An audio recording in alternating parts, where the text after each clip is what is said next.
한국 고대 명상 독자의 만남과 백회혈의 열림. 첫 번째 이야기. 울산 현대자동차의 근무자로부터 수행에 대한 문의 전화가 왔다. 필자가 항시 전화를 무음으로 해놓는 이유가 전국에서 시도 때도 없이 걸려오는 전화 때문이다. 수행자는 먼저 할 일을 먼저 해야 한다.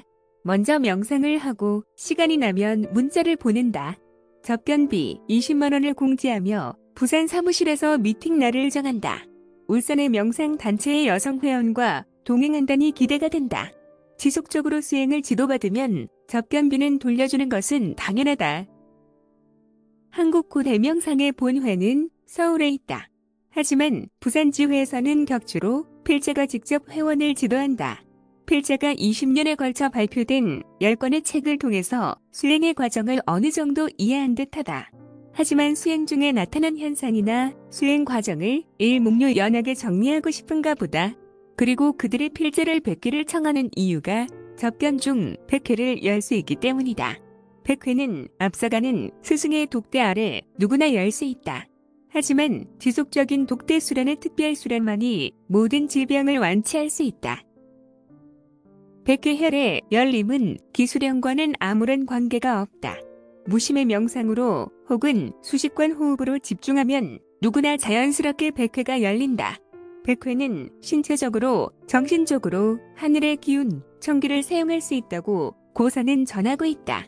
동양의 학은 경락과 경혈 이론을 근거로 기이론을 펼친다. 기는 눈에 보이지 않는 에너지다.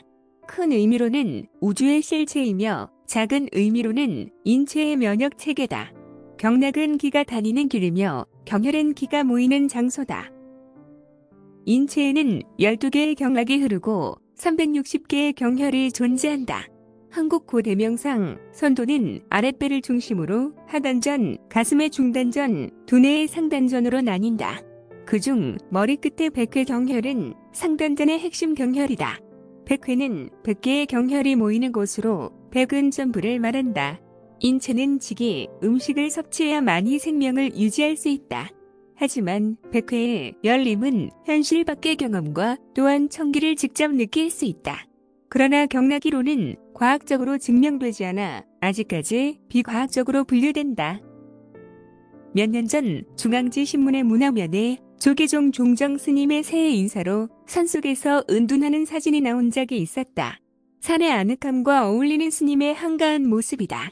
본래 법사인 해양대 조교수가 그 신문을 소개하면서 사진 속의 인물이 백회가 열린 것 같다고 자신의 능력을 과시한다.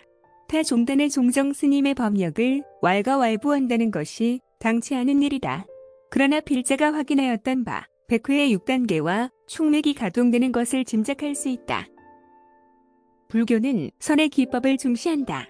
그러면서 지혜를 얻기 위해서는 가나선의 화두나 남방 불교의 윗바사나 등으로 인공적인 기법으로 몰아간다. 하지만 모든 수행의 기법에서 자유로울 때 스스로 집중할 수 있어 스님이 무심산매에 들 수 있는가 보다.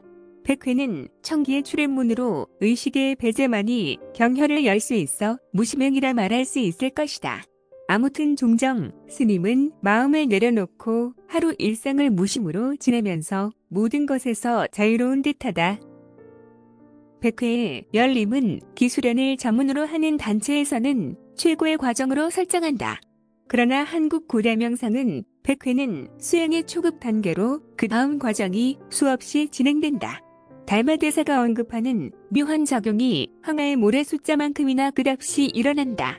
백회혈이 열리면 그 다음 과정은 소리법문, 관음과의 조우다.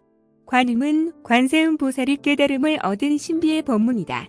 일상에서 귀가 들을 수 있는 소리가 아닌 맑음을 대신하는 영적인 법의 소리 법문이다.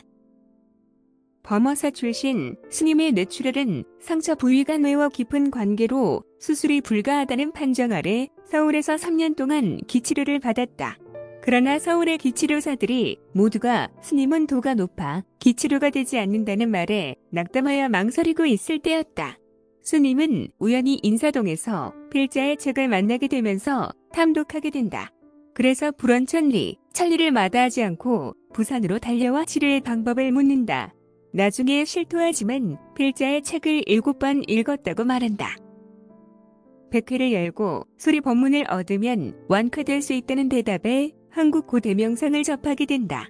특히 백회와 소리 법문, 관음은 영혼의 세계의 탁한 기운과 전생의 카르마를 발굴하고 제거를 담당한다. 그래서 불교의 화두법이 아닌 한국 고대명상의 수식관 호흡을 소개한다.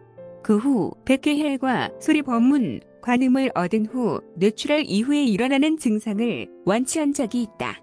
아직도 80의 고령에도 지리산에서 사찰을 운영하며 깨달음을 향해서 용맹정진이다.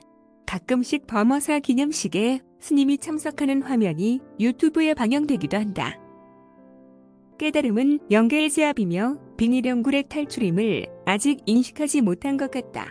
불교의 전문답이 아니고 카르마의 발굴과 제거가 이번 생의 화두임을 직시해야 할 것이다. 이처럼 백회는 인체의 기능을 육체적으로나 정신적으로 완벽하게 재현시킨다. 더욱이 백회와 소리 법문은 일반적 무심이 아닌 의식의 통제인 무의법으로 수행하면 누구나 열리고 증득할 수 있다. 평생을 투자해도 개혈하지 못하는 백회는 진정한 스승을 만나면 불과 3개월 미만에 열 수가 있다. 그것은 자신의 능력이 아니고 스승의 법력 때문이다.